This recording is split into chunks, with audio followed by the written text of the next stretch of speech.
Hello बच्चों question number 20 solve करते हैं। सबसे पहले ये देखते हैं क्वेश्चन में क्या गिवन है। रेंज ऑफ दिस फंक्शन, इस फंक्शन का रेंज फाइंड आउट करना है। ठीक है, तो रेंज फाइंड आउट करने के लिए सबसे पहले हम लोग क्या करेंगे, फंक्शन क्या हमारे y is equals to f of x is equals to ln 3x² minus 4x plus 5। तो सबसे पहले हम लोग क्या करेंगे कि जो क्वाड्रेटिक है ना, इसका रेंज फाइंड आउट करेंगे। ठीक है, अब क्वाड्रेटिक का जो रेंज होगा उस रेंज पर ln का रेंज देख लेंगे, तो हमें क्या मिलेगा, एफ ऑफ एक्स का रेंज मिल जाएगा। ठीक है, फंक्शन का रेंज मिल जाएगा। तो उस क्वाड्रेटिक का रेंज निकालने के लिए हमने क्या किया, क्वाड्रेटिक क्या हमारे पास 3x² माइनस 4x प्लस का 5। अब ये देखो, यहाँ पे इसका सबसे पहले डी कैलकुलेट करते हैं। एक्स का कोफिशिएंट क्या है, x² का कोफिशिएंट क्या है, 3 है, जो कि पॉजिटिव है। डी कैलकुलेट करते हैं, डी क्या होता है हमारा b² माइनस 4ac। ठीक है, तो b क्या हमारा -4 का स्क्वायर माइनस 4a, a का मतलब 3 इंटू 5, तो ये क्या हो गया 16 माइनस 60 लेस देन 0। तो डिस्क्रिमिनेंट लेस देन 0 है और जो कोफिशिएंट ऑफ x² है वो क्या हमारा पॉजिटिव है। तो सबसे पहली बात क्या है कि ये जो 3x² है, ये जो हमारा क्वाड्रेटिक फंक्शन है, ये ग्रेटर देन 0 होगा for all x belongs to R. सबसे पहली बात, ये हमारा थ्योरी है, क्या है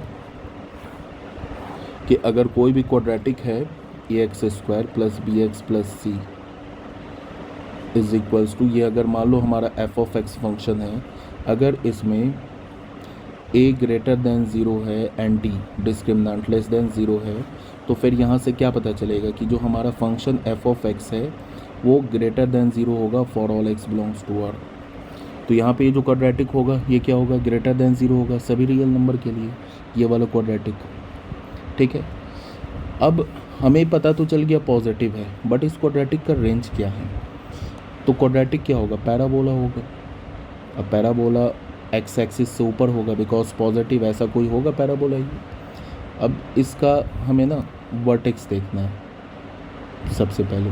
तो वर्टेक्स का कोऑर्डिनेट क्या होता है, -b/2a, ये स्टैंडर्ड होता है सभी पैराबोला, सभी क्वाड्रेटिक फंक्शन का क्या होता है -b/2a एंड -d/4a।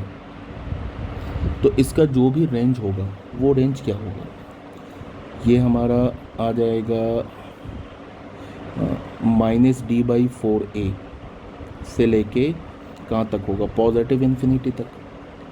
ठीक है, तो यहाँ तुम पहले इस वर्टेक्स निकालो, -b/2a, माइनस b का वैल्यू क्या है यहाँ से देखो, -4/2a, तो 2a क्या हमारा 3, माइनस d क्या हमारा b², तो -4 का स्क्वायर 16 माइनस 4a, a 3 है इंटू 5 -d/4a, 4 क्या हमारा 4 इंटू 3।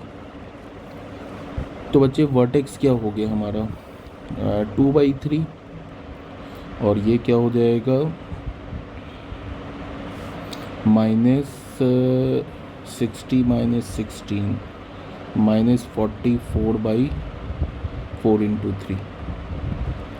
तो वर्टेक्स का कोऑर्डिनेट क्या हो गया बच्चे, ये हो गया 2/3 एंड 11/3।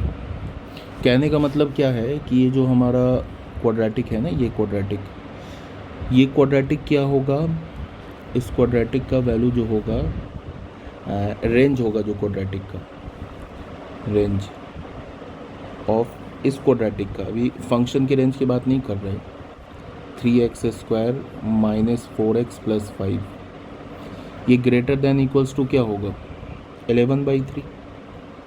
ठीक है, इसका क्या होगा range, greater than equals to 11/3, मतलब कि जो कोऑर्डिनेट आए ना, ये कोऑर्डिनेट क्या आया हमारा 2/3 एंड 11/3। तो जो भी क्वाड्रेटिक है इसका यहाँ से देख लो 11/3, ये इसकी वैल्यू क्या हो जाएगी -d/4a की वैल्यू 11/3। अब इस पे हमें देखना है कि जो 3x² माइनस 4x प्लस 5, ये जो है या तो 11/3 के इक्वल होगा या उससे बड़ा होगा। बच्चे जो लॉग फंक्शन होता है ना, लॉग फंक्शन, वो इंक्रीजिंग फंक्शन होता है। तो अगर मैं इसमें इस इनइक्वालिटी में log function ln function apply करूँ तो इनइक्वालिटी चेंज नहीं होगा। क्यों? Because log function ln function का ग्राफ कैसा होता है? ऐसा होता है। और देखो इंक्रीजिंग फंक्शन होता है, ये होता है ना ln का ग्राफ। तो ये इंक्रीजिंग फंक्शन है, तो इंक्रीजिंग फंक्शन में इनइक्वालिटी चेंज नहीं होगा। तो ln यूज़ कर लिया हमने, ln 3x² minus 4x plus 5 greater than equals to ln 11/3। तो यही तो y के इक्वल है। तो रेंज क्या हो गया? रेंज हो गया इसका ln 11/3 ln 11/3 से लेके इन्फिनिटी तक, ये रेंज हो गई। ठीक है, तो देख लो ये कौन सा ऑप्शन है, ये हमारा 1 इज़ द करेक्ट ऑप्शन। तो यहाँ से हमें क्या पता चला कि 1 इज़ द करेक्ट ऑप्शन।